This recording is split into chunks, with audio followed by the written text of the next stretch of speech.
Good evening. I'm Kyle Clark. And I'm Kim Christensen. The person at the center of the biggest casino heist in Colorado history is no longer facing charges in the case. Sabrina Eddy was a cashier at Monarch in Blackhawk last year when she loaded up $500,000 in cash, left the casino, and handed it over to some guy in a parking lot. 9 News reporter Rachel Krause is here to explain why prosecutors have decided to dismiss the case.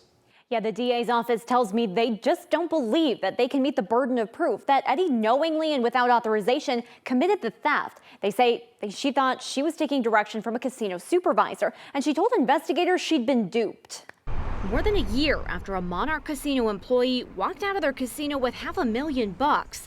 Now the DA's office has dropped all charges against her. Prosecutors moved to dismiss the case against Sabrina Eddy on Friday, arguing they couldn't ethically proceed because they couldn't meet their burden of proof for the charge of theft. Investigators say in March of last year, Eddy was captured on video as she went into the vault of the casino's cage, grabbing bricks of 50 grand, putting them in a box and taping it shut. An affidavit detailed how Eddy, a cashier at the casino, walked out, got into a minivan, and drove away with the cash. She came back an hour later, grabbed more cash for a total of $500,000 before driving off again. Eddy initially told investigators she'd taken the cash, yes, but then a man she thought was a casino boss had told her to, ordering her to bring it to the St. Anthony's Hospital parking lot and hand it over, or the casino would be in breach of contract. After taking a polygraph test and investigators poking holes in her story, court documents say Eddy broke down and provided an entirely different account of what occurred with the theft. This time, saying people who knew her late husband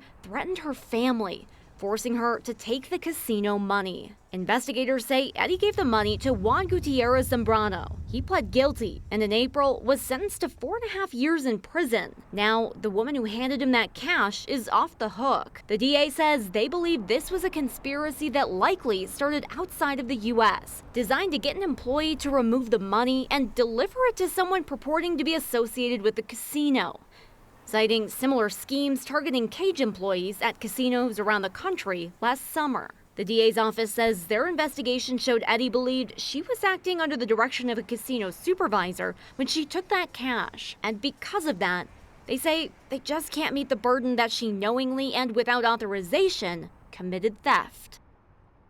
The DA's office says this case is still sealed, and because of that, they're unable to comment on the charges being dropped against Eddy. But there is still a sealed arrest warrant out for another person in this case, has been since last summer. The DA's office says this person has never been named publicly and isn't believed to be in the U.S. I reached out to Monarch Casino after news of these charges being dropped against their former employee. They declined to comment. Rachel Krause, 9 News. After 2 days of severe weather, we got a break today. There's some rain, slushy stuff up in the mountains, some rain down in the metro area, and while we avoided the worst of it, we're still keeping an eye on some isolated storms meandering around the state tonight. Kathy?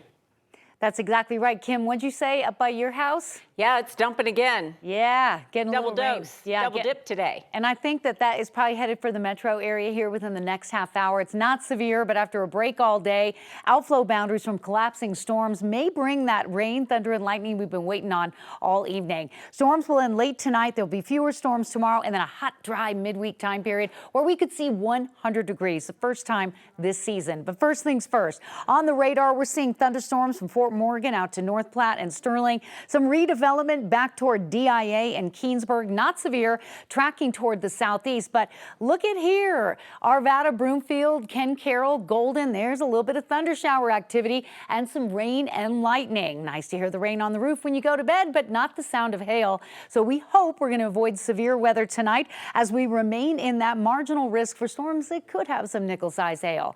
Storms out east go late into the night and then finally move out in the wee hours of the morning. Get you some sunshine tomorrow, less moisture, and storms tracking mainly south and east of Denver, although not entirely calm. We'll break down the timing of the Tuesday storms, and oh yeah, that 100-degree day possible this week. We'll talk about it coming up. And we're learning more about the damage that big hailstorm caused in Greeley, Johnstown, and Milliken last month. A new report shows the rain and hail on May 28th caused $3.4 million worth of damage. That includes the impact to 279 homes and businesses, as well as 77 government buildings and public infrastructure.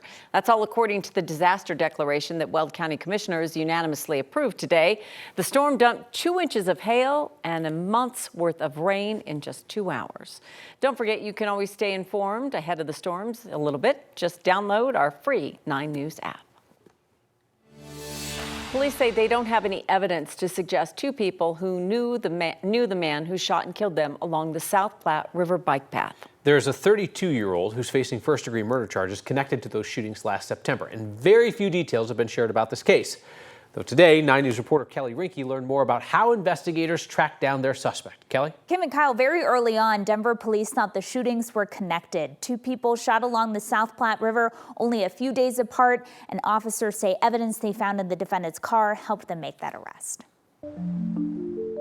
After investigating 2 shootings along the South Platte River, Denver police say there's no evidence this was an attempted robbery.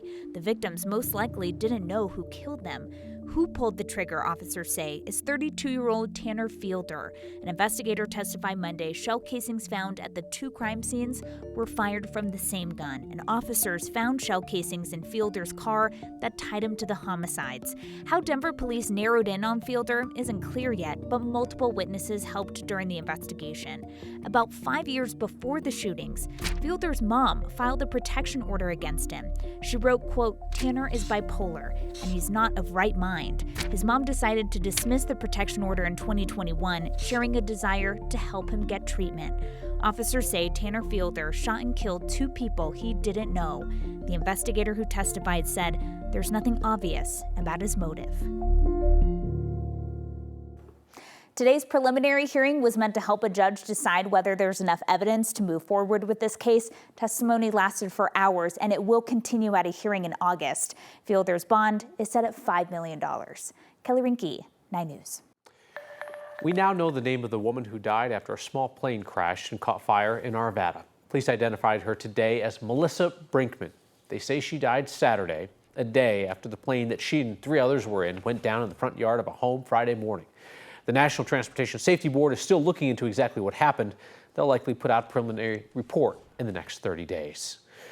Police issued a statement on behalf of Melissa's family. It says she was a mother and a big sister, and it reads in part, quote, "Melissa was bold, brave, loving, and a fierce champion of those she loved, and she loved boundlessly. To know Melissa was to be inspired by her. She elevated others and made this world a better place." Tonight, we're getting a look at body camera video showing a Douglas County deputy saving a woman from an RV during an overnight fire. Come here, ma'am. I need you to come out right now. The big house is on fire. We got to get moving. Big house? Oh my God. Early Saturday morning, deputies responded to a reported explosion at property on Platte Avenue in Sedalia. House and an RV on fire. Deputy Walpole found a woman with limited mobility in an RV nearby, carried her to safety. Firefighters were able to put out the fire. No one was hurt. They're still looking into how that fire got started. The Jefferson County Sheriff's Office is asking for help tracking down a woman who tore up American flags at their headquarters in Golden. Surveillance video posted on social media by investigators shows this woman ripping up flags, at one point taking a bow for her efforts and giving the camera the middle finger. The Sheriff's Office says she tore 7 flags last Wednesday. They're up to honor fallen officers. Anyone with information is asked to call the tip line on your screen. Tonight, Superior Town Council passed a resolution condemning hate speech, anti-Semitism, and racism against the Jewish community. It's a response to the actions of the group Students for a Democratic Society, which protested outside the home of a CU regent in Superior on June 1st. The group wants CU to divest from corporations involved with Israel. CU's Board of Regents has said it supports the rights of students to exercise free speech as long as they're following the law. Denver City Council passed a resolution that would put $1 million toward behavioral health services for people experiencing homelessness. The resolution would create a $1 million contract between the city and the Colorado Coalition for the Homeless, which would pay for more mental health staff at housing sites. These will be permanent housing sites, not the mayor's temporary sites in the transitional housing unit program where people were still living on the streets. The contract will also give people experiencing homelessness access to telehealth. Mayor Johnston still needs to sign off on it.